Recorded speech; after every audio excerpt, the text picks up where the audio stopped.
Hello বন্ধুরা, তো এই দেখো আজকে বাড়িতে রান্না হচ্ছে, যেহেতু সানডে তাই এই যে মাটন রান্না হবে। আর মাটনটা কিন্তু সম্পূর্ণটা আজকে রান্না হবে এই যে কাঠের উনানে। তো উনানটা ধরানো হয়ে গেছে আর এদিকে কড়াই বসিয়ে তেল গরম করতে দেওয়া হচ্ছে। আর এদিকে দেখো সমস্ত কিছু মশলাপাতি রেডি করা। তো চলো সব রান্নাটা কিভাবে করা হয় সবটাই শেয়ার করবো। আর এই দেখো আজকে রাঁধুনি, এই যে রাঁধুনি কেমন রান্না করে সেটাও তোমাদের সঙ্গে শেয়ার করব। দেওয়া হবে পেঁয়াজ আর টমেটো। পেঁয়াজ টমেটোটাকে কুচি করে রাখা রয়েছে এই ঝোড়ার কড়াইতে। পেঁয়াজ আর টমেটোটাকে দিয়ে দেওয়া হলো।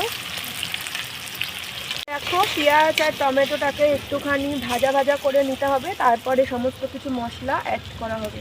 দেখো উনানটা কি সুন্দর জ্বলেছে, আসলে কাঠটা ভীষণ ভালো তাই জন্য উনানটা দারুণ জ্বলেছে। এরকম কাঠের উনানের রান্নার টেস্ট কিন্তু জাস্ট দারুণ হয়। তো পেঁয়াজ আর টমেটোটা ভাজা ভাজা হয়ে গেলে এই যে এবার মাটনটাকে দিয়ে দেওয়া হবে। মাটনটাকে শুধু ধুয়ে রাখা রয়েছে, কোনো রকম কিন্তু মশলা মাখানো নেই। তো চলো এবার মাটনটাকে কড়াইতে দিয়ে দেওয়া হোক। তো এই দেখো মাটনটা এবার দিয়ে দেওয়া হলো।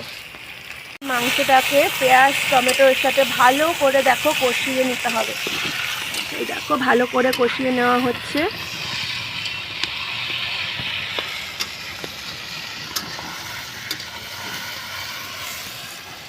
তো এবার দিয়ে দেওয়া হচ্ছে সামান্য একটু হলুদ গুঁড়ো, দিয়ে আবারও একটু মাংসটাকে ভালো করে নাড়িয়ে দেওয়া হচ্ছে। দেখো একটা বাটা মশলা তৈরি করে রাখা রয়েছে, শিলে বাটা মশলা। তো এখানে আছে জিরে, ধনে, গোলমরিচ, শুকনো লঙ্কা আর সামান্য একটু গরম মশলা বেটে একটা পেস্ট করে রাখা রয়েছে। এবার ওটাকেই দিয়ে মশলাটা মাংসের সাথে খুব ভালো করে কষিয়ে নিতে হবে। তো মাংসটা কিন্তু যত কষানো হবে টেস্টটা ততই সুন্দর আসবে।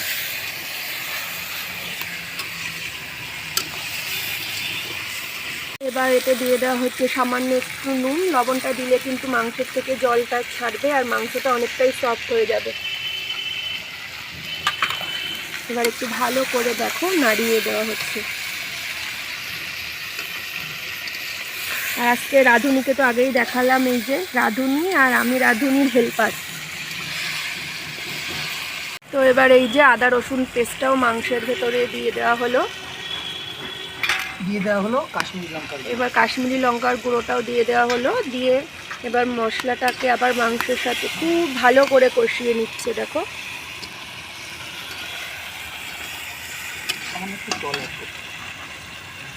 আর যেহেতু কাঠের উনানে হচ্ছে তাই সামান্য একটু জল অ্যাডও করে দিল, যাতে মাংসটা তলায় ধরে না যায়।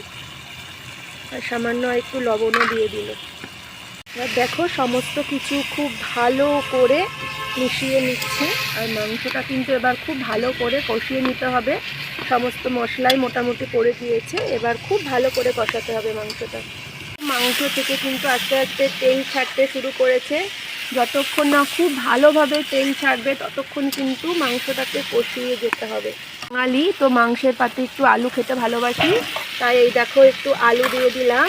আর মাংসর মধ্যে এরকম আস্ত রসুন খেতে কারা কারা ভালোবাসে অবশ্যই জানিও, আমাদের বেশ ভালো লাগে। তাই ওই জন্য দেখো একটু আস্ত রসুনও এতে দিয়ে দেওয়া হলো।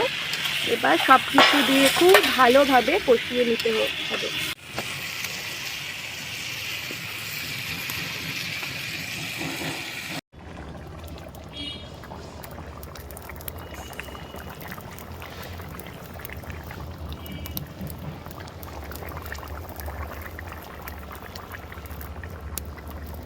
তো দেখো রান্নাটা প্রায় কমপ্লিট হয়ে এসছে আর কালারটা কিন্তু জাস্ট ফাটাফাটি এসছে। খেতেও নিশ্চয়ই বেশ ভালো হবে। তো চলো খেয়ে তোমাদেরকে পরে দেখাবো যে কেমন হয়ে। তো এই দেখো আমাদের মাটন রেডি আর কালারটা দেখো জাস্ট দারুণ এসেছে। তো চলো এবার খেয়ে জানাবো টেস্টটা কেমন হয়েছে। তো চলো সানডে স্পেশাল থালি নিয়ে বসে পড়েছি। তো এবার টেস্ট করে দেখি রান্নাটা কেমন হয়েছে। এরকম গরম গরম ভাত আর সঙ্গে এরকম মাটন, জাস্ট দুপুরটা জমে যাবে। চলো এবার টেস্ট করে দেখি। জাস্ট অসাধারণ হয়েছে, খুব সুন্দর সেদ্ধ হয়েছে আর খেতেও কিন্তু জাস্ট দারুণ হয়েছে। তোমরা একবার বাড়িতে ট্রাই করে দেখতে পারো, আশা করি তোমাদেরও খুব ভালো লাগবে। আজকের মতো টাটা।